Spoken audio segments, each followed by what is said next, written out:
Angkat tanganmu jika kau pernah mendengar bahwa kau harus berusaha melakukan 10.000 langkah dalam sehari. Meskipun jika kau tidak memiliki alat pelacak kebugaran seperti Fitbit atau Apple Watch. Menurut alat pelacak kebugaran dan pedometer, mengambil 10.000 langkah sehari adalah salah satu cara terbaik untuk menjalani gaya hidup yang sehat. Dan coba tebak, kita memiliki seluruh industri yang dibangun berdasarkan atas klaim ini. Tapi kenapa? Apa yang istimewa dari angka 10.000? Kenapa bukan yang lain? Bagaimana para dokter dan ilmuwan mengetahui bahwa ini adalah angka yang sempurna untuk menjaga kesehatan dan kebugaran? Ternyata, angka bulat yang bagus ini tidak didukung oleh sains. Asal-usul angka ini bisa ditelusuri kembali di pertengahan 1960-an di Jepang ketika pedometer yang bisa digunakan keluar untuk pertama kalinya di dunia. Para pengembang menamakan perangkatnya Manpoke yang secara harfiah diterjemahkan menjadi 10.000 langkah meter. Mereka kemudian mengambil keuntungan dari kemeriahan Olimpiade Tokyo 1964 untuk mempromosikannya. Sekarang, beberapa dekade kemudian, orang-orang berusaha untuk mencapai sejumlah besar langkah ini berkat pemasaran yang cerdik dan juga tidak banyak sains. Tidak ada bukti konklusif bahwa 10.000 langkah harus menjadi tujuan kesehatan utamamu. Sebaliknya, yang sebenarnya paling penting adalah seberapa cepat kau bergerak dan itu didukung oleh sains. Penelitian juga menunjukkan bahwa olahraga ringan atau berat berkaitan dengan lebih sedikitnya gejala depresi, berkurangnya perasaan cemas, kualitas tidur yang lebih baik, kekuatan tulang yang lebih tinggi, dan lain-lain. Itulah sebabnya banyak pedoman kesehatan merekomendasikan jumlah waktu tertentu untuk suatu kegiatan daripada sejumlah langkah.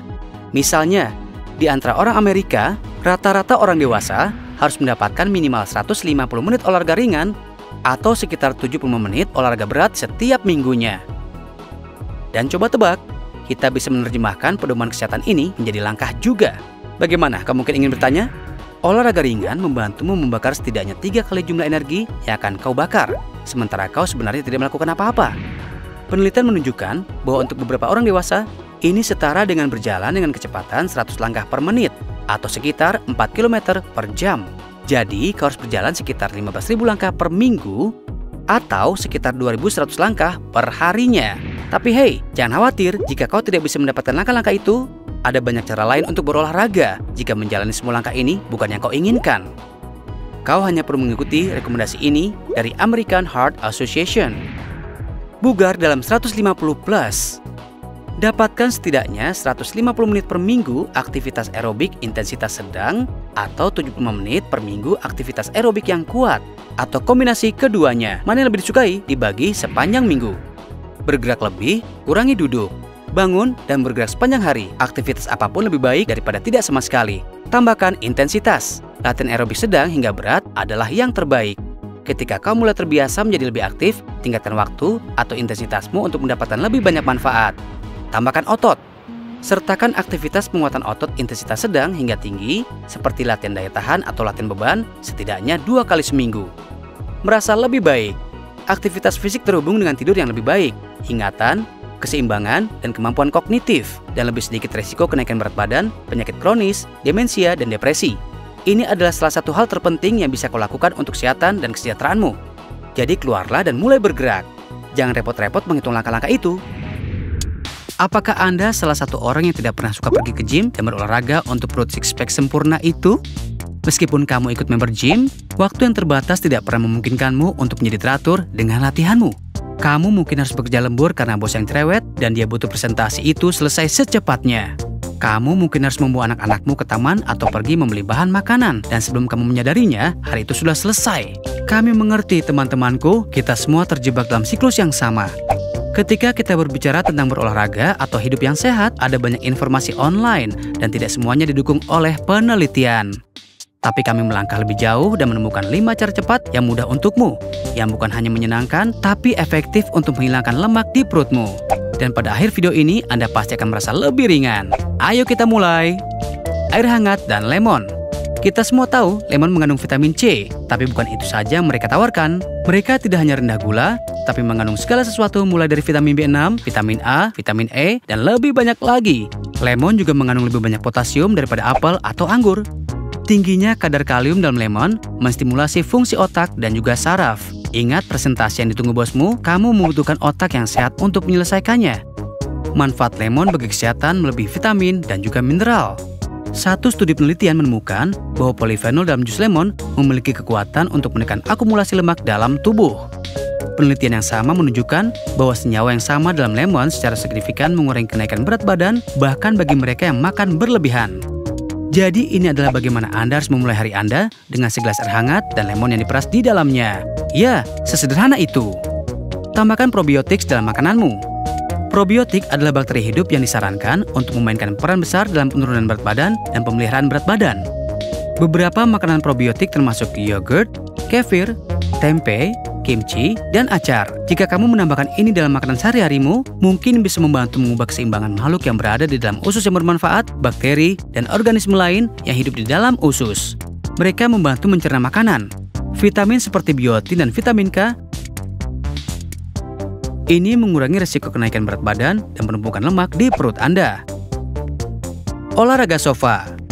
Berbaringlah di sisi kanan tubuhmu di sofa dan angkat kaki kiri setinggi yang Anda bisa, lalu turunkan kembali perlahan. Lakukan ini 20-25 kali dan kemudian berbaringlah di sisi kiri dan ulangi yang sama. Ini akan membantumu menyingkirkan lemak di pinggangmu. Sudah menikmati cara-cara ini? Sudah kubilang, ini akan menyenangkan. Sekarang sebelum kita bisa melanjutkan ke cara berikutnya, klik subscribe di channel kami untuk lebih banyak video menyenangkan. Jangan minum minuman berkarbonasi dan menelan gas. Minuman berkarbonasi seperti soda adalah sumber gas terbesar dalam diet harian. Gelembung di dalamnya mengandung karbon dioksida yang dilepaskan dari cairan di perut Anda. Ini dapat menyebabkan perut kembung atau kembung. Menelan gas dapat terjadi ketika Anda mengunyah permen karet, minum melalui sedotan, atau makan sambil berbicara. Ini bisa dihindari dengan makan dalam keheningan, minum dari gelas, dan mengganti minuman berkarbonasi dengan air. Olahraga yang membentuk perutmu.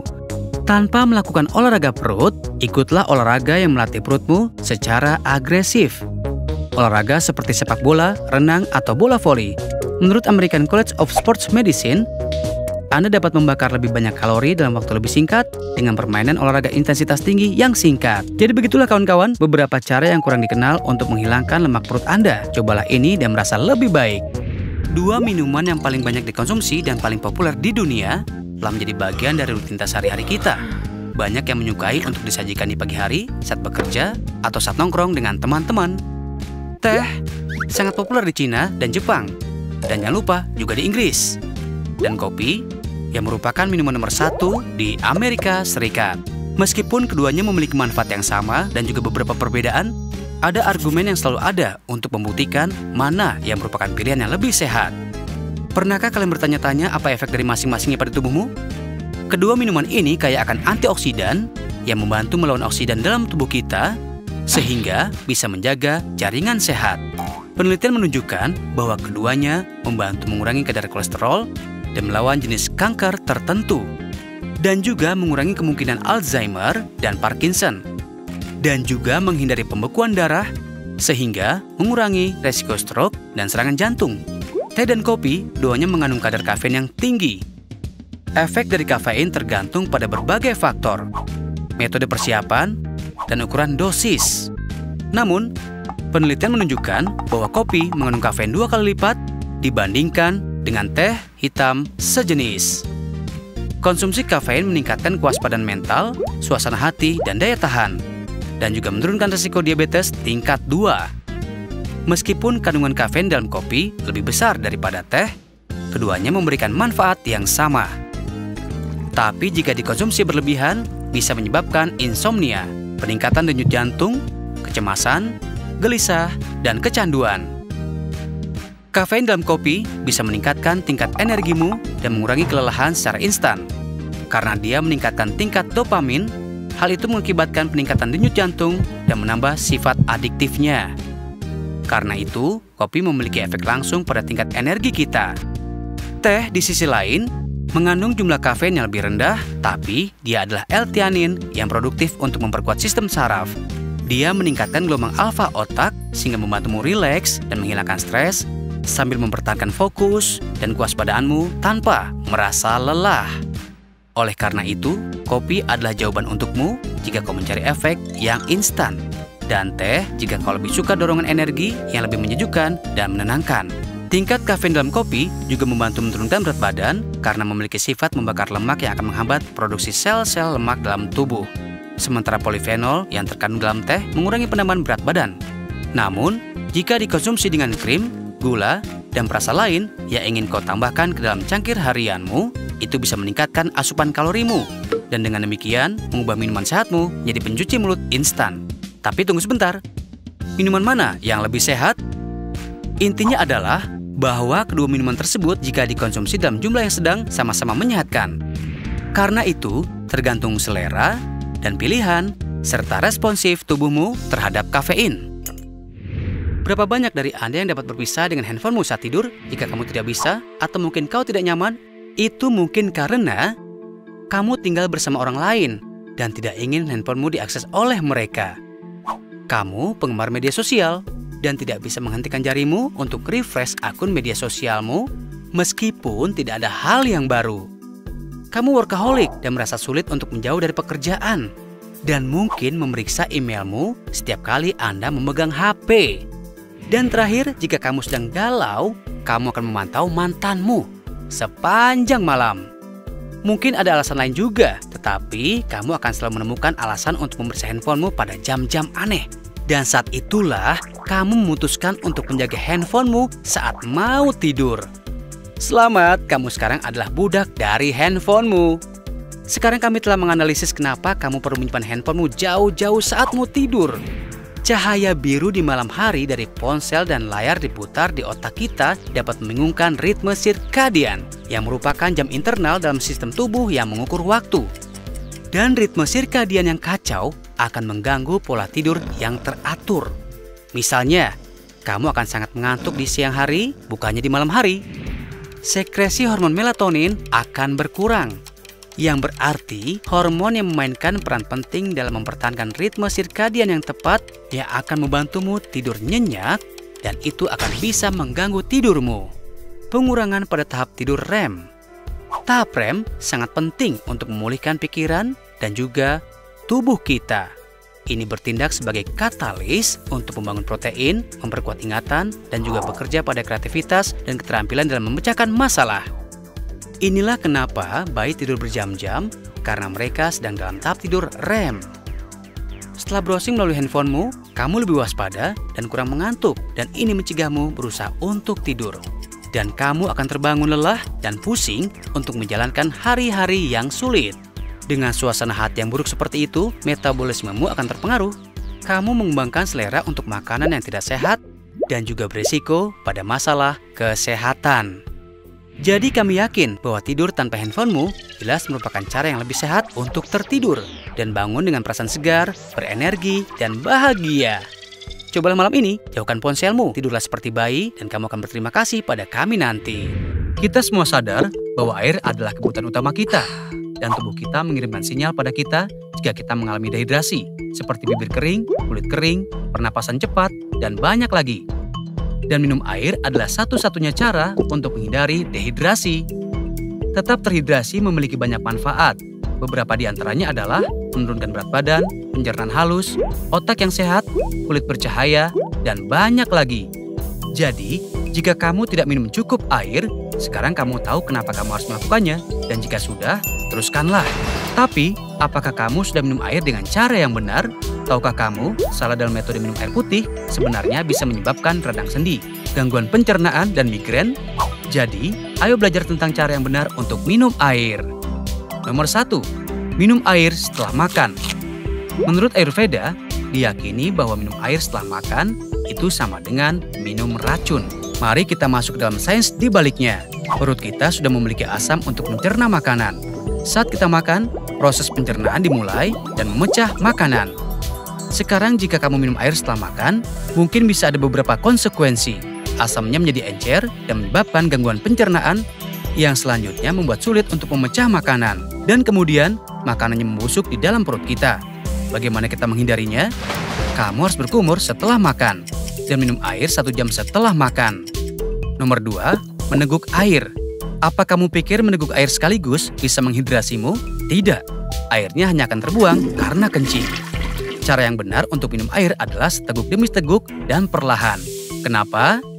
air di mulut kita bercampur dengan baik dengan air liur dan masuk ke dalam perut dan menciptakan keseimbangan.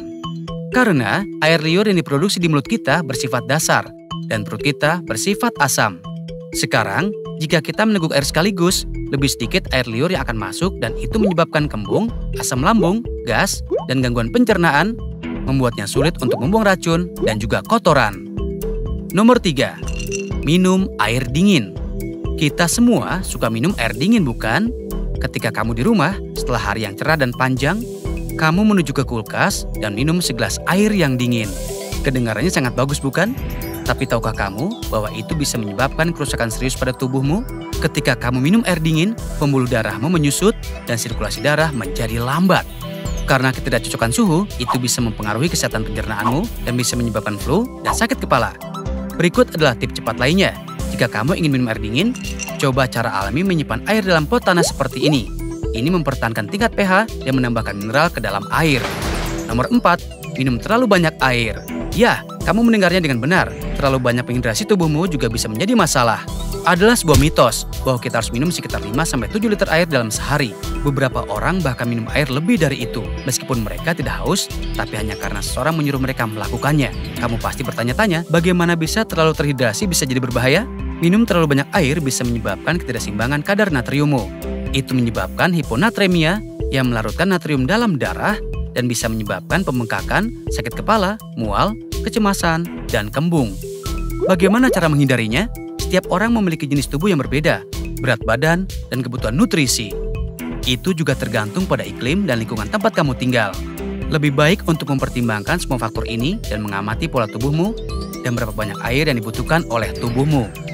Jika kamu mengonsumsi 2,5 hingga 3 liter air sehari, kamu sudah siap berangkat. Nomor 5. Minum air sambil berdiri. Ginjal kita berfungsi lebih baik dalam posisi duduk. Kalau kamu minum air sambil berdiri, kamu mungkin secara tidak sengaja akan merusak tubuhmu.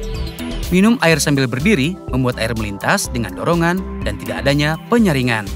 Itu membuat racun dan kotoran menumpuk di dalam darah atau kandung kemih, menyebabkan kerusakan pada ginjal. Berdiri sambil minum air juga menyebabkan nyeri sendi. Jadi, kita perlu minum air pelan-pelan, sedikit demi sedikit, sambil duduk. Jadi, mari kita ikuti semua tips untuk mengubah cara kita minum air untuk hidup yang lebih sehat. Ketika kamu mengikuti kata hatimu, kemana perginya dirimu? Kami yakin itu akan membawamu ke lemari esmu dan kadang-kadang ke restoran favoritmu di kota atau restoran lainnya. Tapi, tahukah kamu tempat asal muasal dari apa yang kamu makan? Ya, terkadang makanan bisa lucu. Kamu mungkin berpikir kamu tahu dari mana hidangan itu berasal atau milik masakan tertentu. Tapi, kamu akan terkejut mengetahui tempat asalnya. Mari kita bicara tentang beberapa hidangan yang bukan berasal dari tempat yang kita pikir. French fries. Ya, satu hal yang kita benci untuk dibagikan, bukan benar-benar berasal dari tempat yang kita pikirkan. Itu bukan bahasa Perancis. Sejarawan mengklaim hidangan populer ini muncul pada akhir abad ke-17 dari Belgia. Orang-orang dari Belgia menyukai ikan yang sangat kecil yang diolah dan renyah. Ketika mereka tidak punya ikan, mereka akan membuat kentang dalam bentuk ikan tipis kecil. Dan begitulah French fries kita yang lezat menjadi ada. Croissant. Croissant dari Perancis adalah apa yang kita butuhkan untuk memulai hari-harimu. Bukankah kalian setuju? Terkecuali bahwa croissant bukan berasal dari Perancis, tapi Austria. Iya, diyakini orang kebanyakan bahwa seorang perwira artileri Austria membuka sebuah toko roti di Paris sekitar tahun 1839 dan menjual Kipferl-Wiener yang terbuat dari mentega dan kue kering. Orang Perancis lebih lanjut mengadaptasi dengan lezat ini ke dalam bentuk bulan sabit dan kita pun memiliki croissant. Samosa. Samosa yang populer adalah camilan sempurna untuk setiap orang India. Dipenuhi dengan kentang yang lezat, samosa sebenarnya bisa ditemukan di beberapa negara dalam versi yang berbeda. Tapi tidak, itu bukan berasal dari India. Apa? Diyakini bahwa itu berasal dari suatu tempat di Timur Tengah dan melakukan perjalanan yang sangat jauh dan menjadi camilan malam yang pedas di India. Apple pie. Amerika adalah pie apple. Ini adalah ungkapan yang sangat populer di Amerika Serikat yang menunjukkan sesuatu yang dianggap semua orang Amerika. Tapi apakah itu sebenarnya berasal dari Amerika Serikat? Tidak, itu berasal dari Inggris, di mana resep pertama pie apple dibuat oleh Geoffrey Chaucer dan itu termasuk apel ara, kismis, bir, dan kulit pastry. Yummy! Tikka masala. Kunjungan ke India jelas berarti mencoba makanan lezat olahan tikka masala. Tapi, asal-usul hidangan India yang populer ini bisa diperdebatkan. Meskipun orang India percaya bahwa itu aslinya dibuat di Punjab, yang lain mengklaim hidangan itu sebenarnya pertama kali dibuat di Glasgow pada awal 1970-an, di mana seorang chef Bangladesh menambahkan saus ketika ayam atau ketusuk sate ayam. Ya, semua itu tidak masalah sekarang karena pada tahun 2001, Menteri Luar Negeri saat itu, Robin Cook menyatakan ini hidangan nasional Inggris yang sebenarnya. Spaghetti dan bakso. Angkat tanganmu jika suara spaghetti dan bakso sudah membuatmu menjadi ngiler. Ya, itu termasuk salah satu hidangan paling lezat yang pernah dibuat. Tapi dari mana asalnya? Amerika Serikat? Tidak. Ini sebenarnya sebagian dari Italia. Ya, imigran Italia datang ke Amerika Serikat dan menciptakan hidangan klasik ini untuk memanjakan lidah kalian. Fajitas. Tidakkah kalian berharap bisa memakan fajitas setiap hari? Ya, fajita Meksiko yang lezat dan juga yummy. Kecuali, fajitas bukan berasal dari Meksiko. Merasa seluruh hidupmu adalah kebohongan setelah mengetahui fakta ini? Asal-muasal fajita adalah kembali ke peternakan Texas pada 1930-an dan menjadikannya hidangan Tex-Mex sejati. Wow, ini adalah beberapa fakta yang tidak kita harapkan. Benar kan? Ya, asalkan memuaskan selera kita tidak keberatan dari manapun asalnya. Pernah terpikir manusia adalah makhluk yang paling aneh di dunia hewan? Buktinya jelas terlihat pada banyak hal tak penting dan bertentangan dengan yang kita lakukan. Ya, kita bisa mematahkan jari-jari kita, merinding, menggigil kedinginan, berkedip tanpa memperhatikan, melihat bintik-bintik di mata kita, menangis ketika mengiris bawang, sendawa, kentut, gatal, bersin, mencium bau, dan berjuang untuk mendapatkan jodoh. Dan kita tidak bisa menggelitik diri kita sendiri. Hari ini, kami membahas 7 fakta aneh dan janggal tentang tubuh manusia yang mungkin tidak kamu ketahui. 1. Memerah. Manusia adalah satu-satunya spesies dengan pipi memerah. Pipi merah disebabkan oleh pelebaran pembuluh darah di kulit wajah pada saat malu. Charles Darwin menganggapnya ekspresi yang paling aneh dan paling manusiawi dan tampaknya hanya unik untuk diri kita sendiri. 2. Lidah. Lidah ditutupi oleh sekitar 8.000 perasa. Masing-masing berisi hingga 100 sel, membantumu merasakan makanan. Selera perasa adalah organ indera yang memungkinkan kamu untuk mengalami selera manis, asin, asam, pahit, dan hambar. Lidah kita terdiri dari 8 otot yang terjalin, mirip dengan struktur belalai gajah atau tentakel gurita. 3. Jantung. Jantung manusia berdetak lebih dari 3 miliar kali dalam usia rata-rata. Jantung kamu berdetak lebih dari 100.000 kali sehari. Itu berarti mengirimkan 2.000 galon darah ke seluruh tubuh setiap hari. Jantung adalah satu-satunya otot yang tidak lelah. Jadi, kamu pastinya harus menemukan cara untuk mencintai jantungmu sendiri, terutama ketika kamu tahu jantung bekerja sangat keras sepanjang waktu. 4. Manusia itu bercahaya bioluminescent. Bioluminescence berarti produksi dan emisi cahaya oleh organisme hidup. Ya, kita memancarkan cahaya. Namun, cahayanya tidak terlihat oleh mata manusia. Cahayanya 1000 kali lebih ringan dari tingkat di mana mata telanjang kita sensitif dan karenanya kita tidak bisa melihatnya. Tapi ya, kita semua bersinar. 5. Manusia adalah satu-satunya hewan dengan dagu. Ya, kamu bisa mempelai dagu terkagum-kagum. Memang benar, manusia adalah satu-satunya hewan dengan dagu. Kami yakin kamu baru saja melakukannya. Ya, dagu bukan hanya bagian bawah wajah kamu. Ini adalah istilah khusus untuk potongan kecil tulang yang memanjang dari rahang. Meskipun mungkin tampak aneh, kita adalah satu-satunya yang memiliki dagu. Bahkan simpanse dan gorila, sepupu genetik terdekat kita, tidak punya dagu. Aneh sekali. 6. Pembuluh darah. Jika mereka dibaringkan ujung ke ujung, semua pembuluh darah di tubuh manusia akan mengelilingi bumi 4 kali. Betul sekali, arteri, vena, dan kapiler orang dewasa akan membentang sekitar 100.000 mil. 7. Hidung. Hidung manusia dapat mendeteksi sekitar 1 triliun bau. mawar, secangkir kopi segar, lemon, parfum, popcorn. Ini hanya beberapa dari sekitar 1 triliun aroma yang dapat dibedakan oleh hidung dan otak manusia. Semoga kamu suka fakta aneh tentang manusia ini. Beritahu kami di bagian komentar di bawah ini jika kamu tahu fakta aneh lainnya tentang manusia.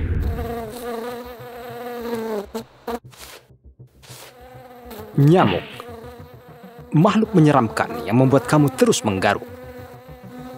Kamu tahu nggak, mereka bahkan lebih tua dari dinosaurus. Dan mereka dapat bertahan hidup dalam kondisi sesulit apapun, kecuali Antartika. Ya, makhluk terbang kecil ini sangat mudah beradaptasi. Kami yakin kamu sudah lihat banyak nyamuk, dan mungkin ada satu yang menunggu menggigitmu saat kamu menonton ini. Mengapa mereka menggigit? Mengapa mereka membutuhkan darah?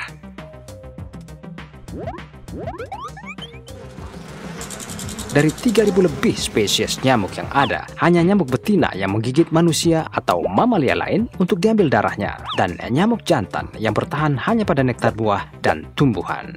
Itu membawa kita ke pertanyaan berikutnya, bagaimana mereka bisa menemukan kita? Nah, selama ini kita kira mereka melacak kita dengan bantuan cahaya, tapi ternyata tidak. Panas tubuh. Ya, yang kamu dengar itu benar. Mereka tertarik pada panas tubuh kita dan karbon dioksida yang kita keluarkan saat kita bernafas. Mereka dapat mendeteksi karbon dioksida ini dari jarak sekitar 20 meter. Wow!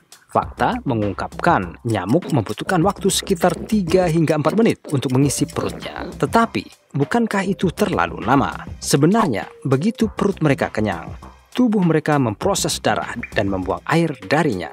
Hanya menahan sel darah merah, dan nyamuk betina bisa minum darah hingga 3 kali lebih banyak dari berat badannya sendiri. Itu kapasitas yang cukup.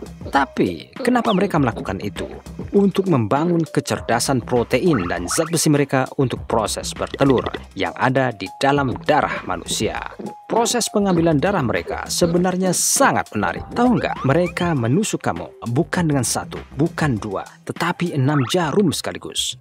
Ketika nyamuk mendapati mangsanya, mereka duduk dan mulai mencari pembuluh darah dengan menusuk hidung tajamnya ke dalam. Jika sekali tidak beruntung, mereka terus mencari pembuluh darah sampai mendapatkannya, atau sebelum mereka ditepuk dan dihalau manusia. Hidung tajam ini terdiri dari 6 jarum. 2 diantaranya memiliki tepi seperti gergaji yang mampu menembus kulit manusia. 2 jarum membantu mereka menjaga jaringan agar tetap terpisah satu sama lain. Salah satu jarum yang juga dikenal sebagai labrum membantu mereka menemukan pembuluh darah. Jarum ini memiliki lebih dari 150 reseptor untuk menemukan pembuluh darah yang tepat, dan kemudian mereka menggunakan jarum yang sama untuk menghisap darah. Wow! Bisa kamu tebak untuk apa jarum ke-6 atau hypopharynx digunakan? Jarum ini digunakan untuk meludahkan air liur saat menembus kulit kita, menyebabkan gatal dan perih. Air liur nyamuk terdiri dari lebih dari 100 enzim yang bekerja sebagai anestesi lokal dan juga menghentikan pembekuan darah. Hampir semua manusia alergi air liur nyamuk ini. Ya, hampir seluruh manusia. Ada beberapa orang yang tidak alergi terhadap ini. Beruntunglah mereka.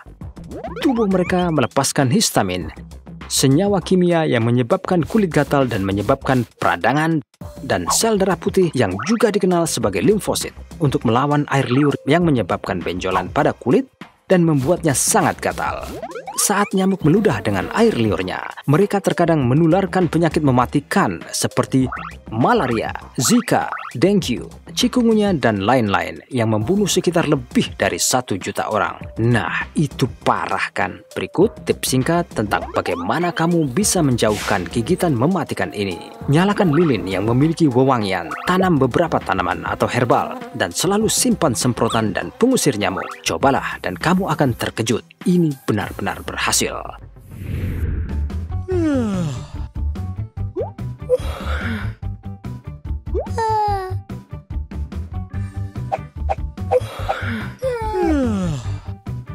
Kamu baru menguap ya sambil melihat gambar-gambar itu? Aktivitas menguap disebut ositasi. Sebuah penelitian menunjukkan bahwa menguap adalah sistem pendinginan udara alami otak kamu, membawa darah yang lebih dingin untuk mendinginkan materi abu-abu kamu yang terlalu panas dan terlalu banyak bekerja sehingga kamu dapat terus memproses informasi secara efektif. Bahkan, memikirkan menguap bisa membuatmu menguap. Semua orang melakukannya, bahkan hewan pun melakukannya. Asumsi yang umum adalah kita menguap saat merasa ngantuk. Tapi itu tidak. Ada 3 alasan utama mengapa kita menguap. Kita cenderung menguap saat kita lelah, saat kita sangat bosan, atau saat kita melihat orang lain menguap. Manakah dari berikut ini yang paling sering membuat kamu menguap? Beritahu kami di bagian komentar di bawah. Fakta menarik, kamu tahu bayi pun menguap di dalam rahim. Bagaimana cara kerja menguap? Otak kita menjadi lelah setelah semua aktivitas yang kita lakukan sepanjang hari. Hal ini menyebabkan menguap saat kita meregangkan rahang dan mendorong darah melalui pembuluh darah dari jantung ke otak. Bersamaan dengan ini, kita menghirup udara melalui mulut dan hidung kita. Udara mendinginkan darah yang menuju ke otak yang pada gilirannya menurunkan suhu otak kita. Apakah menguap menular? Menguap tampaknya menular di antara semua vertebrata, termasuk manusia, ikan, burung, dan juga ular. Sebuah penelitian menunjukkan bahwa menguap yang menular mungkin terkait dengan fenomena yang disebut pencerminan sosial, di mana organisme meniru tindakan orang lain. Perilaku lain yang termasuk dalam kategori ini adalah menggaruk, menyilangkan kaki, dan tertawa. Bagaimana menghentikannya? 1. Coba pernafasan dalam. Tubuh mungkin membutuhkan lebih banyak oksigen dan karenanya bernafas dalam-dalam adalah salah satu cara paling efektif untuk berhenti menguap. 2. Mulai bergerak. Menghentikan rutinitas juga dapat membantu merangsang otak kamu. Perasaan lelah, bosan, dan stres cenderung membuat orang lebih sering menguap. Menguap berlebihan juga bisa disebabkan oleh konsumsi kafein yang terlalu banyak. 3. Dinginkan diri kamu. Kamu juga dapat mencoba berjalan-jalan di luar atau mencari tempat dengan suhu yang lebih sejuk. Jika kamu nggak punya waktu untuk melakukannya, minumlah air dingin atau makan cemilan dingin. Pernahkah kamu sama teman-temanmu bersantai, mendengarkan musik, dan mungkin terus-menerus minta volume suara dikeraskan karena terlalu pelan? Pernah berulang kali mengatakan, maafkan saya, karena kamu tidak dapat mendengar, dan karena kamu nggak bisa dengar, dan berpikir bahwa, sialan, saya rasa saya tuli. Nah, kamu tidak benar-benar tuli, tetapi setengah tuli, atau mungkin hampir tuli. Seiring bertambahnya usia, beberapa orang memang menderita gangguan pendengaran. Untuk orang yang lebih tua, bentuk gangguan pendengaran yang paling umum disebut presbycusis. Ini terjadi ketika sel-sel rambut kecil di koklea berubah selama proses penuaan. Mereka mungkin menjadi lebih rapuh atau kurang responsif seiring waktu. Pertanyaannya sekarang adalah, apakah kamu benar-benar tuli? Baiklah, kami akan membantu kamu mengetahuinya. Jadi, dengarkan dengan seksama, Bung. Jadi, ada beberapa frekuensi yang sebagian besar kita dapat mendengarnya dan sebagian tidak. Kita akan mulai dengan frekuensi dasar yang kebanyakan kita dapat mendengarnya, yaitu 8000 Hz. Hertz adalah satuan frekuensi turunan dalam sistem satuan internasional dan didefinisikan sebagai siklus per detik. Ini dinamai Heinrich Rudolf Hertz, orang pertama yang memberikan bukti konklusif tentang keberadaan gelombang elektromagnetik. 8000 Hz seharusnya sangat mudah untuk kamu dengar, dan jika kamu tidak dapat mendengarnya, maka kamu pasti memiliki masalah pendengaran. Siap? Kita mulai.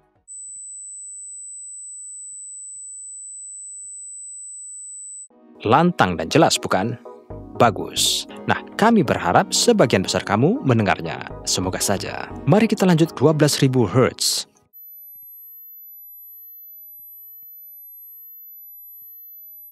Bagaimana dengan ini? Nah, jika ada di antara kamu yang berusia di atas 50 tahun, mungkin kamu sedikit kesulitan untuk mendengarkan yang ini. Sebaiknya kenakan headphone kamu untuk mendengarkan dengan lebih baik, terutama jika kamu berada di tempat yang bising atau ramai, atau dengarkan saja tesnya di tempat yang sangat sunyi.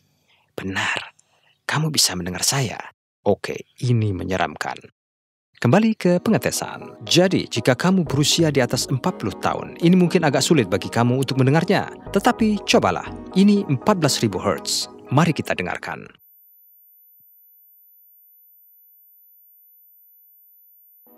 Apa kamu dengar ini? Baik. Jika tidak, nggak apa-apa. Kamu mungkin berusia 40 tahun, atau mendekati usia 40, atau mungkin di usia 40-an. Ada banyak frekuensi yang bahkan tidak dapat didengar oleh anak-anak, tetapi pasti dapat membuat anjing atau kucing gila. Jadi, jangan merasa bersalah karena tidak mendengarnya. Pindah ke 15.000 Hz. Kebanyakan kamu tidak akan bisa mendengar yang ini, karena hanya orang di bawah usia 25 yang bisa. Siap? Oke.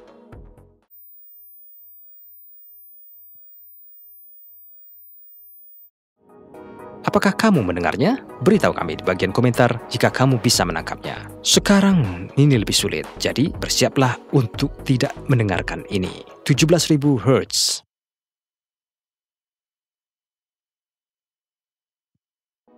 Jika kamu mendengarnya dan kamu berusia di atas 18 tahun, kamu benar-benar berbakat. Berikutnya, 18.000 Hz.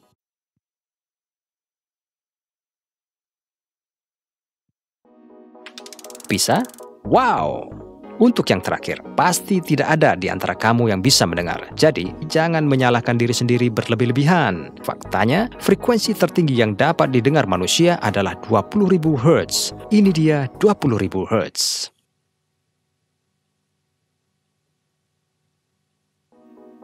Nggak bisa nangkap kan?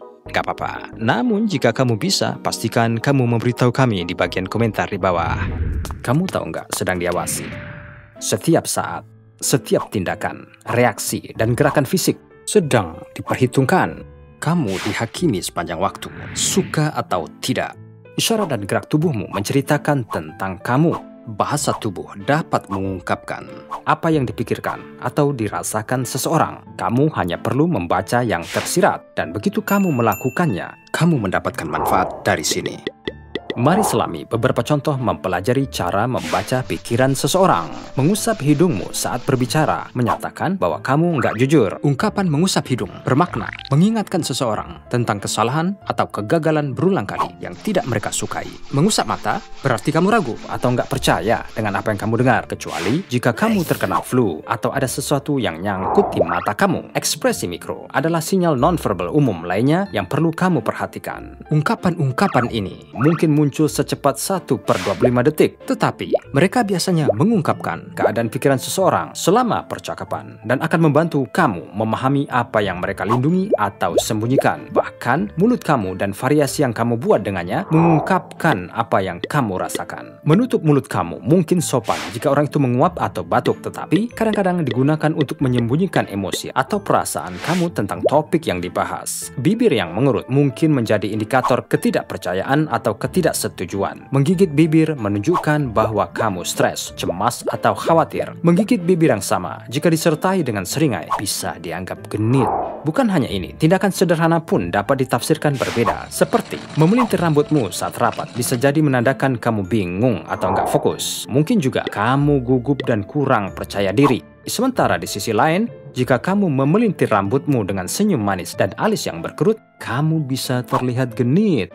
Berdiri dengan tangan tergenggam di belakang mungkin tampak seperti posisi yang nyaman untuk berdiri. Namun, ini dapat menunjukkan bahwa kamu nggak nyaman dan berusaha mengendalikan amarah kamu. Ujung ke ujung jari kaki adalah sinyal nonverbal lain yang sangat mudah ditangkap. Tapi kebanyakan orang cenderung mengabaikannya. Saat bercakap-cakap dengan seseorang, jari-jari kaki kamu biasanya mengarah ke orang lain. Karenanya, jari kaki mengarah ke ujung kaki. Ketika seseorang memalingkan kakinya ke arah luar atau terus menggerakkannya berulang kali, itu adalah tanda bahwa dia ingin pergi.